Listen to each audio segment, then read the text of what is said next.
Tudo bem? Eu sou Maria Cleisla, eu sou graduanda do curso de Licenciatura em Física e hoje nós vamos brincar, com massinha de modelar. Já pensou em juntar massinha de modelar com conhecimentos básicos ali sobre circuito elétrico e criar, bonequinhos assim, como esse aqui?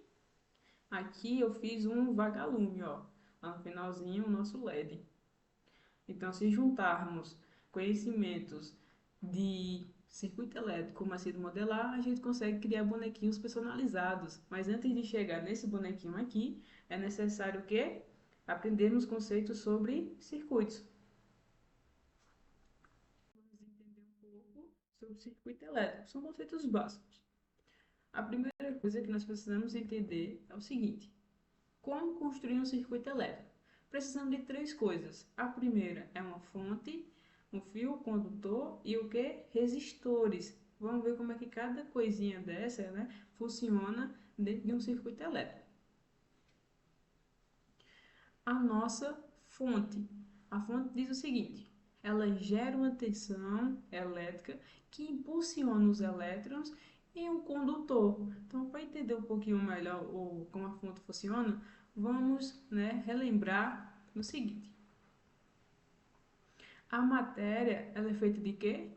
De átomos. Ela é feita de um conjunto de átomos. E o átomo ela é feito de quê? Elétrons, que são as cargas negativas, que elas ficam aqui, em torno do nosso núcleo, ficam ali uma nuvem, né, em torno do nosso núcleo. Os prótons, que são as cargas positivas, que ficam no núcleo junto com quem? Com os nêutrons. Então lembra na física que os opostos se atraem, o positivo se atrai com o quê? Com o negativo. Mas os elétrons que estão mais distantes ali do nosso núcleo, que é onde contém as cargas positivas, esses elétrons que estão mais distantes, eles têm uma força de atração menor em comparação àqueles que estão mais perto do núcleo. Então, esses elétrons que estão mais distantes, eles estão mais livres, mais soltos. Qualquer coisinha ele sai dali. Então, a matéria, por ser formada por vários átomos, então vários núcleos, esses elétrons que estão ali mais livres, mais soltos, eles fazem o quê? Eles acabam saindo para outro núcleo, eles acabam trocando de núcleo. Então, fica essa movimentação dos elétrons indo de um núcleo para outro. Eles ficam se movimentando. Então, eles acabam se movimentando de uma maneira desordenada. Aí é onde entra a tensão. Quando eu coloco a tensão, quando eu coloco uma fonte nesse material, esses elétrons que estão desordenados, eles passam a ser o que? Ordenados. Quando eu coloco a minha fonte, ela impulsiona esses elétrons para que eles fiquem ali ordenados em um único sentido. Então, quando esses elétrons estão ordenados em um único sentido, é quando está ocorrendo o que? A corrente elétrica.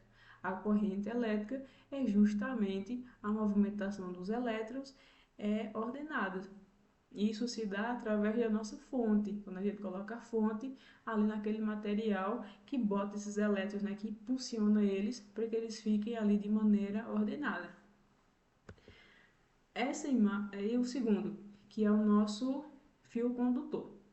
Esse fio condutor, ele serve justamente para que ocorra essa passagem, né, da corrente elétrica, que é essa movimentação dos elétrons.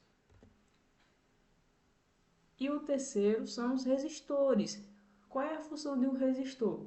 É dificultar a passagem da corrente elétrica. Eles dificultam que ocorra essa passagem, né, desses elétrons.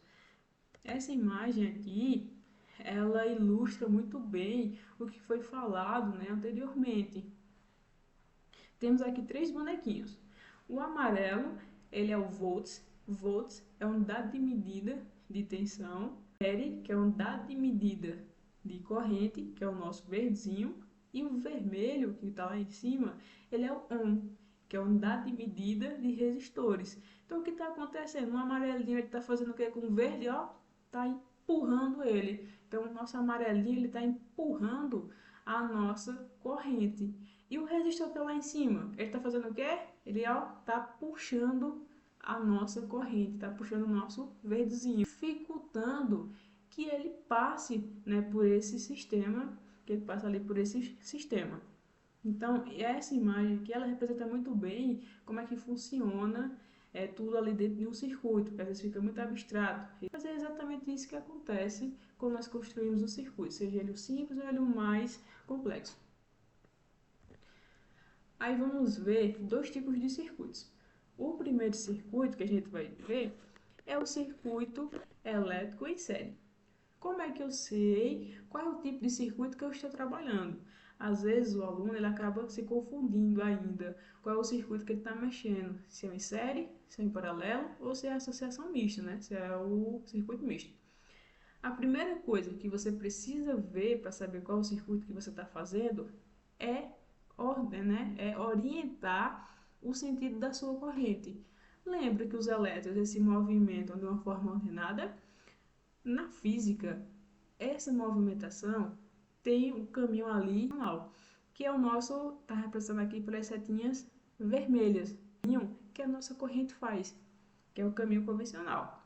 Ela sai do polo negativo, ela sai do polo positivo, vai, até o qual? O polo negativo. Então, esse é o caminho que a nossa corrente faz. Se você for traçar o caminhozinho que ela está percorrendo, que ela está fazendo, você consegue identificar uma das características do circuito em série.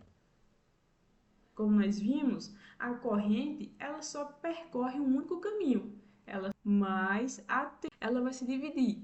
Se essas lâmpadas forem iguais, a tensão ela vai se dividir de uma forma ali igual, né, para cada lâmpada. Diferentes, aí a tensão entre elas vai ser diferente. E aqui diz o seguinte, a outra característica: a resistência de maior valor ela terá uma maior tensão ali sobre ela. E essa maior tensão, ela afeta no brilho, né? Então, uma vai brilhar mais forte, porque aqui as lâmpadas, elas são dependentes, uma depende da outra. Se uma queimar, a outra não funciona, o circuito está ali aberto. E o nosso segundo circuito é o em paralelo. Então, qual é a primeira coisa que a gente faz quando vê um circuito? É traçar o caminho da nossa corrente, que aí a gente vai saber que circuito é esse. Sai do polo positivo em direção ao polo negativo. Aqui, ó, a minha corrente vem. Quando chega aqui, ela encontra um nó. Esse nó faz o seguinte. Então, vamos supor que a minha corrente inicial é de 10 amperes. Quando ela chegou nesse nó, essa minha corrente ela foi dividida. Se os meus resistores são iguais, né, essa minha corrente, 5 amperes foi para o lado direito e 5 amperes foi para o nosso lado esquerdo. Ela se dividiu. Por quê? Porque tem mais de um único caminho. A corrente ela se divide. Antes ela vinha e já fechava, né? Agora não, agora ela veio, encontrou um nó e fez o quê? Se dividiu. Outra característica do paralelo. A tensão, ela é a mesma. A gente viu no de série que essa tensão era dividida, né? Resistores iguais, a tensão seria dividida de maneira igual. Resistores diferentes, a tensão seria dividida de maneira diferente. A tensão aqui no paralelo, ela é a mesma. Então, se essas duas pilhas aqui formam uma tensão de 12 volts. Aqui nessa lâmpada vai ter uma tensão de quê? 12 volts. Aqui nessa outra lâmpada vai ter o quê? Uma tensão também de 12 volts. É a mesma tensão.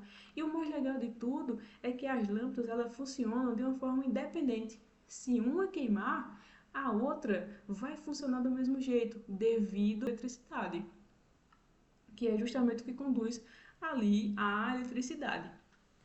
Aí, agora eu tenho uma pergunta para vocês, no dia a dia ali. Na nossa residência, é mais viável ter uma instalação elétrica em série ou em paralelo? Acertou quem respondeu em paralelo, porque existem dois pontos importantes.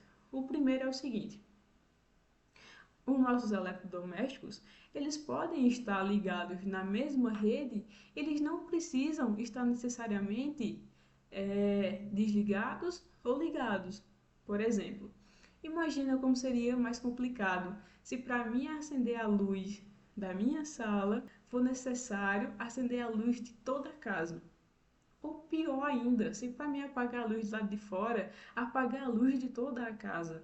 Né? No sistema série, a gente viu que eles estão todos ligados por um único fio. Já no paralelo, não, existem caminhos diferentes. Então, isso permite que eu acenda a luz da minha sala e permaneça com a luz apagada do lado de fora, né? Diferente no série. Ou todos estão acesos ou todos estão apagados.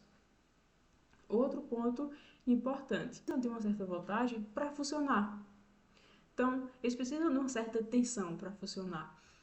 No série, a gente viu que essa tensão vai se dividindo. Seria 220 saindo dividindo porque aqueles que estão fazendo parte ali do circuito.